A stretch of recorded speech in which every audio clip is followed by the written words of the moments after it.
Well, traditionally, the technology that's been used to try and thwart pornographic exposure while you're online has been filtering. Filtering was created in 1995.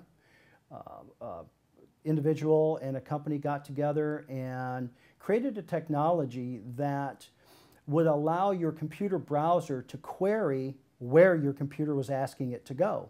And if where you wanted to go was a known pornographic site, they found it, they put it in a list, they were able to block your computer from going to that site and effectively stopping you from going to that portal. The pornographic industry didn't take long to figure out what was happening. Here's a pornographer who's got his website up and he's sending out indiscriminate emails that are being clicked on, and you're going to their site and you're getting hooked on pornography and paying your amount of money to see the site, and they're seeing a lot of hits on their website. Well, all of a sudden the hits went down on that website, and so they're trying to figure out, well, why is this occurring? Well, they found out that their website was listed on a blacklist for a filtering company. Well, what the pornography industry did was very clever. They just started buying more and more domain names, moving the content to those new domain names, and then advertising the new domains. And the more frequently they could change those, the further they could stay ahead of the filtering companies. After all, the filtering company has to go out, use technology to go find the site, identify it, and then add it to the list. Well, there's a time frame between when a new pornography site goes up and when a filter company is able to locate it. Sometimes they don't locate it at all. They require someone to either identify the site, submit the site, or they just indiscriminately run across the site and add it to their list. That's why we saw this huge rise in 2002, 3, and 4 in the number of pornographic websites on the internet. If you go back and look historically, you'll see a lot of new filter companies came out in 2002, 2003, and started really making an impact. At the same time, the pornography industry started doubling the number of sites. In 2002, there were 1.2 million sites. In 2003, there were 2.4 million sites. In 2004, there were 4.2 million sites.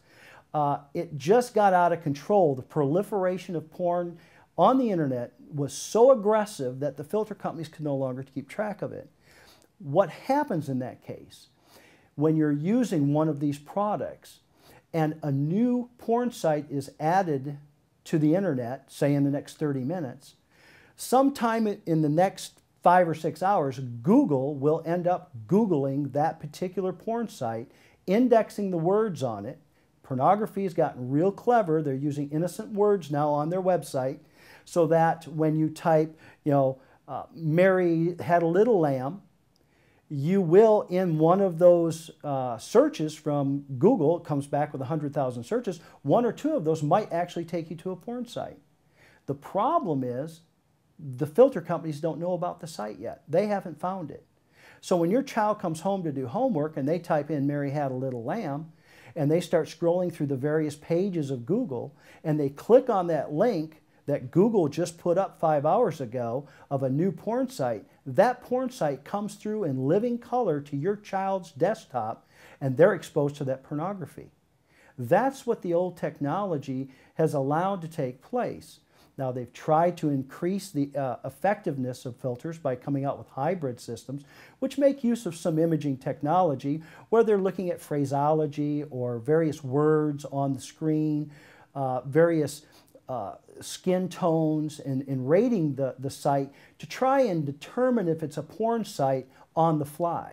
Now, they've gotten a little bit effective with that. Some are actually saying they're anywhere from 92 to 96% effective in identifying those sites.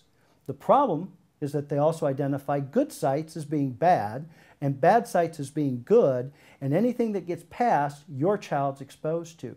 So there's still a hole in the filter net. It's like having a coffee filter with a hole in it. You're going to brew your coffee, it's going to be filtered, but you're going to get some grounds through. And how many people like grounds in their coffee?